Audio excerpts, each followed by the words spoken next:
Hello, I'm Dr. Paul Morrissey, President of Campion College, Australia's first liberal arts college. Recently, I had the good pleasure of sitting down with Cardinal George Pell before he headed back to Rome. In our conversation, we talked about his time in prison, the importance of a liberal arts education, and some exciting new developments here at Campion College. I hope you enjoy the interview.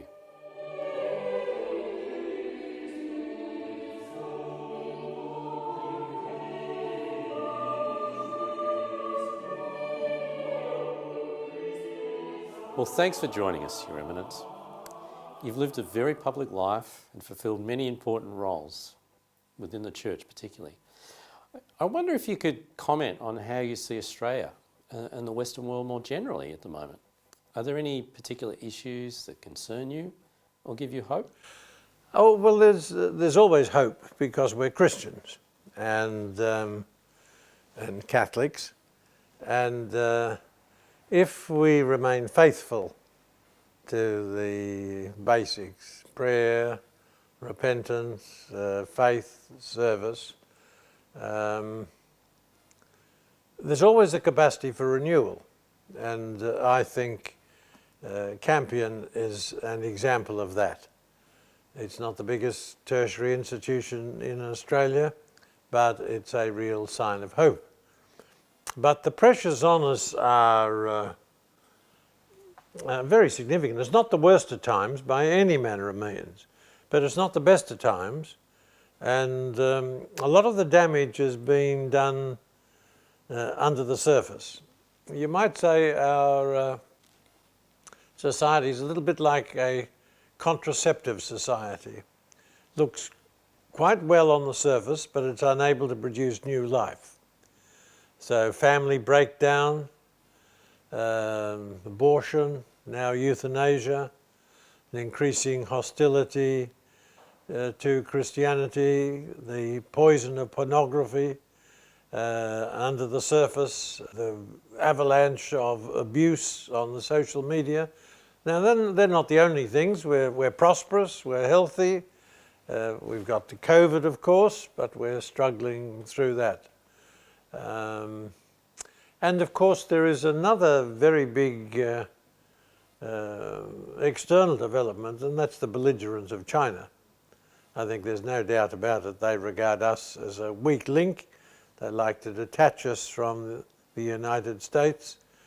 We're in this for the long haul, and I think it will have profound consequences for Australia. So I don't want to sound too pessimistic, but we shouldn't be foolish either. You've released 2 volumes of your prison journals, and I've enjoyed them immensely. One could say that you were hopeful of a positive outcome. Could you describe how you felt emotionally and spiritually when the news reached you that your first appeal was unsuccessful? Well, it was a very big blow, a big blow. I thought it was illogical and unwarranted, but the result was there. It took me a while to understand just how important Justice Weinberg's dissenting minority view was, because that really set up my appeal to the High Court, and I think he wrote that well aware of that. And I think in times like that, you try to do what you normally did. Now, certainly I prayed, and I remember praying. I started off the old entry into the prayer of the office. Deus negitorium meum intende Domine ad adjuvandum me festina. O God, come to my help. O Lord, make haste to help me. So I prayed that.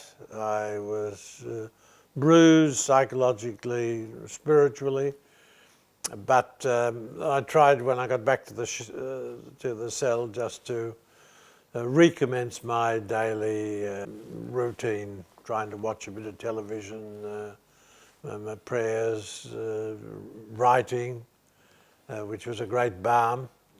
A lot of material has been written by people in prison, as I discovered. And what was interesting for me is I've written a lot, but often I found it hard work. But I wrote quite easily when I was in jail. I mean, there weren't too many distracting pressures. You could really sense that reading it, that the actual writing of the journals was, Yes, as you say, a balm for the experience itself. yes, it was. It was. One thing that I really enjoyed, I suppose being from Melbourne myself, was the importance of sport. I think it's always been important for you, and in prison that was another consolation. It was a great consolation that I could watch, well, there's a lot of sport, but especially the AFL. Another first for me was the Tour de France, which I watched many afternoons while it was on. And of course, I've been to Paris, been to Lourdes, but I haven't travelled through France extensively. So the French countryside is so spectacularly beautiful in many places. So I enjoyed that side of it very much. Turning now to Campion, would it be fair to say a number of years ago, when it was first being thought about as a potential institution, that you may have had a slight degree of scepticism? Now, I firmly believed in the proposal. I possibly underestimated the difficulty in getting students. My doubts were about the location. But I've been totally and continue to be totally committed to the concept. Both the importance of liberal arts degrees and of people being introduced into the Western tradition. Now, for example, and I'm also have quite a bit to do with so the Neo-Catechumenal Way, and I know there are many fine young people there. Now, I think we've already got 1 or 2 people at Campion, but I'd like to see a cross-fertilisation because we need, people need to be educated into our tradition to know just what the issues are and to be equipped to, not just to live it, but to explain it. You're absolutely right when you point out that the challenge of promoting a liberal arts education in Australia.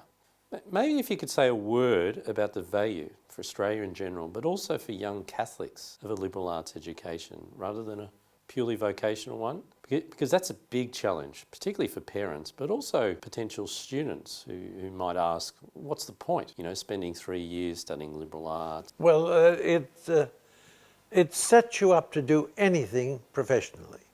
That's for a start. And I sometimes have to deal with people who are brilliant people and have studied a specialty for years and years and years. They know a fantastic amount about very little. But when they come to move out and deal with wider problems, occasionally they're badly under-equipped and they're massively confident because of their specialist knowledge in a small area, which is not there when they have to wrestle with more general problems. Now, I think people are realising a little bit more than they did even 10 years ago, 20 years ago, the importance of the liberal arts and the importance of understanding our tradition. So we've got the Ramsay Institute and the courses that they are promoting. There's been a reaction against the Confucius Institutes because they are very closely tied to the ambitions of China. But obviously China thinks it's important to spread knowledge of its culture, which is a magnificent and ancient culture, but it is not ours. One of the, also a man like Paul Kelly in The Australian is starting to write about the consequences of Christian decline, not just for the Christian communities, but for Australia generally. And these are real. The cancel culture, the woke people, the intolerance of in the social media, the hostility to free speech, debate and discussion. These things, these developments are not coincidental. I think it is connected with the decline of a widely accepted Christianity. Universal voting, human rights, care for the non-productive poor. We take these for granted, but they're the products of Christian thinking, the belief that everybody is created in the image of God. Now generally, pagan alternatives like Nazism, communism, cancel culture are based quite differently. If you don't believe there is such a thing as truth, that means you approach debate and discussion and dialogue very differently from somebody who's committed to the truth. So it's useful for us to talk together. We'll try to get to what is the truth of things. Whereas if you only believe there's my truth and your truth, the temptation is to just impose it by force and try to silence your opponents in case they've got something to say that you can't answer. I think the West more generally, and even in Australia, there is a bit of a crisis in our universities and higher education, particularly on that point, the crisis of reason about, is there such a thing as truth? Yeah, well, you see, in many of our humanities courses in Australia now, the students are, there's no attempt to give them a core of belief that critically loves and examines Western civilization. Often it's hostile to most of the achievements of Western civilization. And that's having consequences for our political parties, because there are woke elements in both parties, and occasionally it's a bit difficult to see what the difference is. Perhaps some are more open to business than others. Australian society needs a reawakened group of conservative thinkers who are not fuddy-duddies, not reactionaries, open to the future, but realise the strengths of what we have and that these don't continue automatically. Many people who no longer practice their Christianity up until recently continued to think as Christians, especially in the English-speaking world. We weren't like continental Europe, where Nazism and communism had explicitly different bases. Whereas the woke phenomenon, the cancel culture, is probably stronger in the English-speaking world than anywhere else. And that's something to be opposed. One of the key themes of Campion's curriculum is to show how Western civilization more generally, particularly Christianity, has formed our institutions, our cultural institutions and way of life, as you mentioned. That's a crucial mission of Campion College.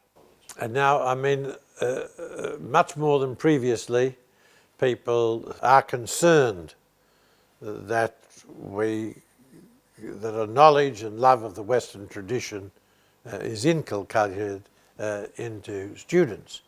Now, there are many elements in that tradition that are not explicitly Christian, whether you start with Plato and Aristotle, French Revolution, the Enlightenment, the scientific revolution.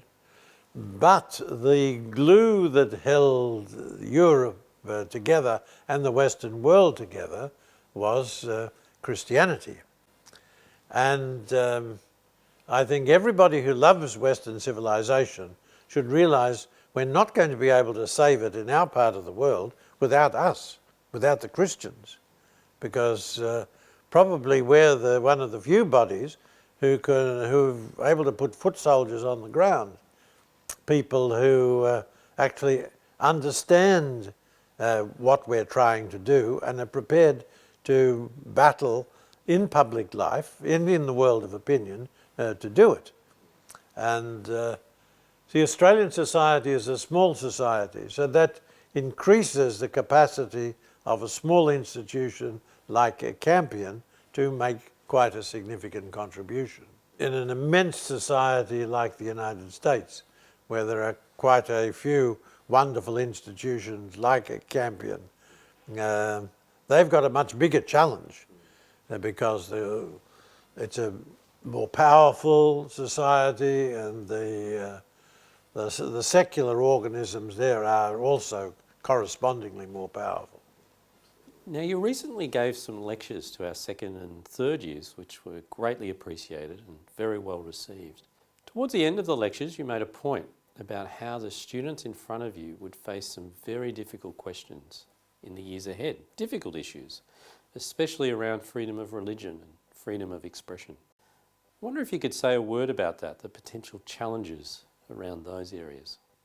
The recurrent debates which have been going on for decades on abortion, and the pro-life movement is not nearly as strong here as it is in the United States, and there's a bit of a flow back, for example in Texas, which hasn't eventuated here at all. The flow continues in the other direction. Just today I was reading about the attempt of the Queensland government to insist that people could come into Christian hospitals to perform euthanasia. Now that's, I think, a classic infringement of religious freedom. It's to be strongly resisted. The first point of pressure will be in institutions which receive government funding, such as Catholic hospitals, where they will try to force the Catholic hospitals to perform abortions or to permit euthanasia. And this will have to be strongly resisted politically, because under the grounds of the freedom of religion, nobody has to go to a Catholic school, nobody has to go to a Catholic hospital or accept Catholic welfare, but when they come to a Catholic institution, it's not unreasonable for them to expect that they will receive Catholic solutions. So, you know, we will have to be vigilant in our schools so that we can continue to teach, for example, the Christian understanding of sexuality, that we believe in heteronormativity. The normal thing is for a man and a woman. We preach and teach the need for universal respect, for very significant tolerance, but we believe some activities are right and other activities are wrong. We believe slavery is wrong, for example. We believe that abortion is wrong, even for when the embryo is very, very young. We believe that sexual activity outside marriage is wrong. That's a traditional Christian teaching. And if we're going to remain true to our tradition, we've got to continue to teach that. So they're the pressure points on us just at the moment. I was really struck also towards the end of your lectures, you were encouraging these students, saying to them that what they're receiving at Campion College, the education and faith, are going to be really at the forefront of a lot of these struggles and battles in the future. And equipped to participate and able to recognise the issues. Somebody said, hell is truth seen too late. Many people don't understand what is at stake. Do you have any words of advice or encouragement for young Catholics here in Australia? Oh, for sure. I mean, the first thing is to be confident about the vitality of the tradition. Christianity works. I can say that having it helped me so much to get through jail, even in terms of being condemned. I mean, even if my high court challenge had been unsuccessful. I mean, the really important test that I've got to pass, we've all got to pass, is before the good God. And on those issues, you know, I knew I was on good ground. Now that gives a serenity and a security. One of the things that really disturbs me is the high level of youth suicide in Australia, among 3 or 4 highest in the world. I remember once being in Zambia. Poor. 40% of the people then were HIV infected. No suicide whatsoever.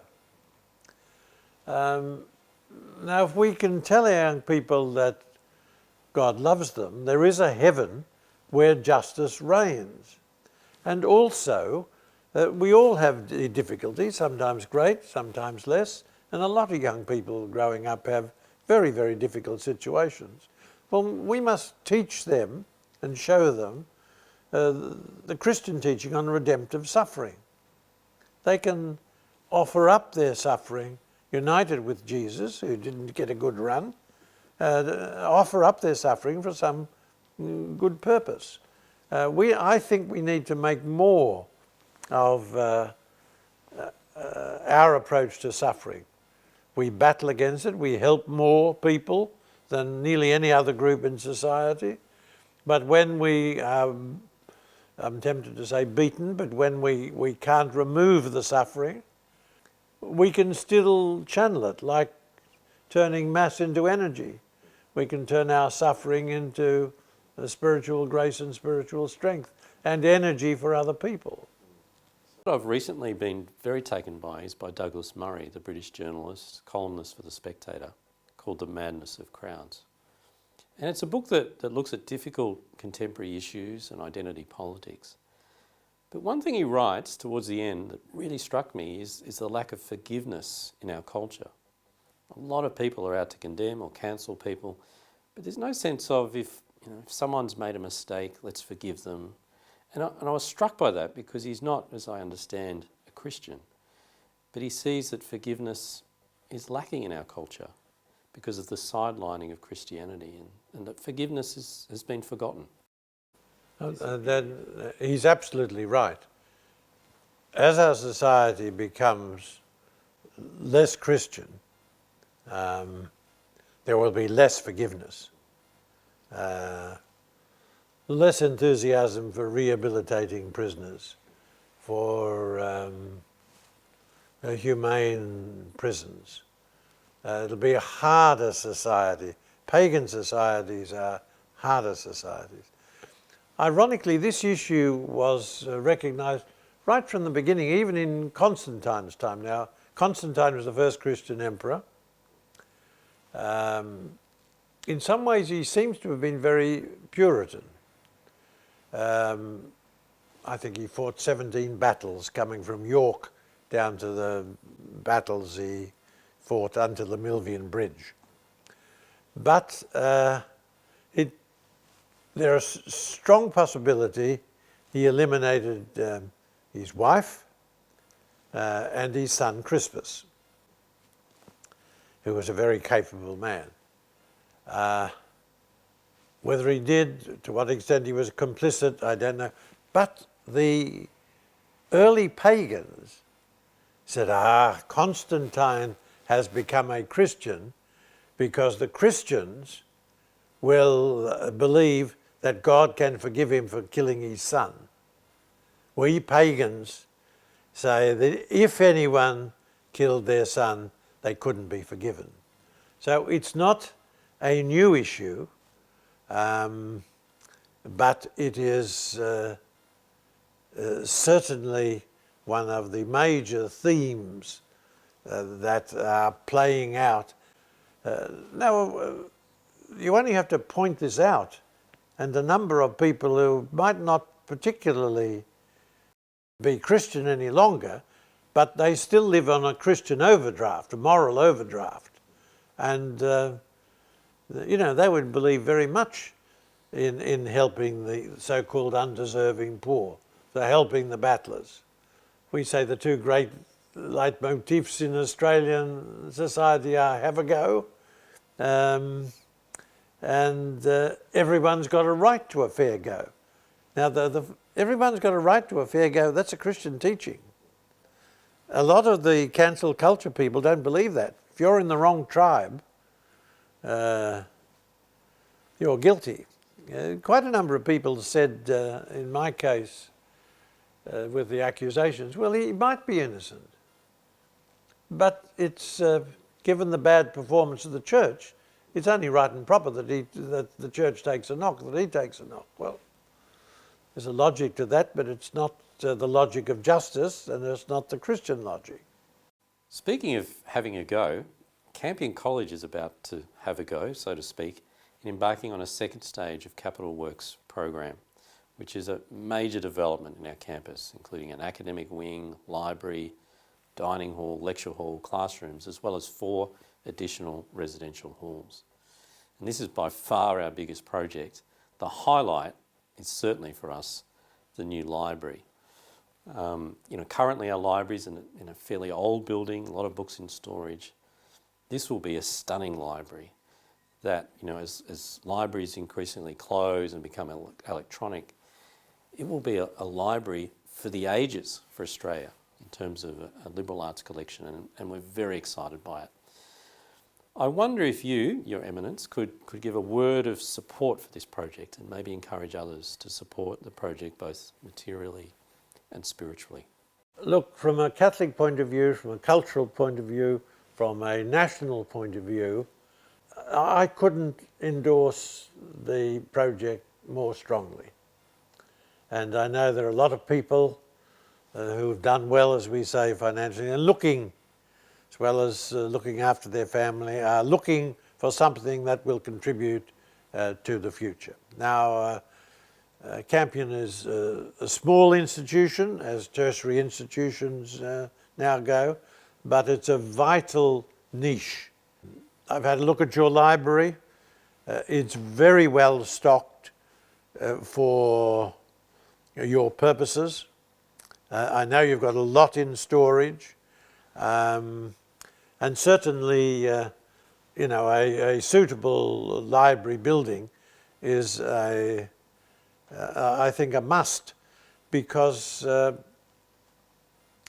in the best tertiary institutions, the actual buildings themselves will encourage respect for the past, and in a certain sense they should be temples to culture, temples to our history.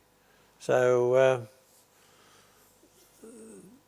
Campion's full of energy, full of promise, but it absolutely merits the support of people who love the church, love our way of life, and want to equip young people so that they can defend what we've inherited. So I totally endorse your program.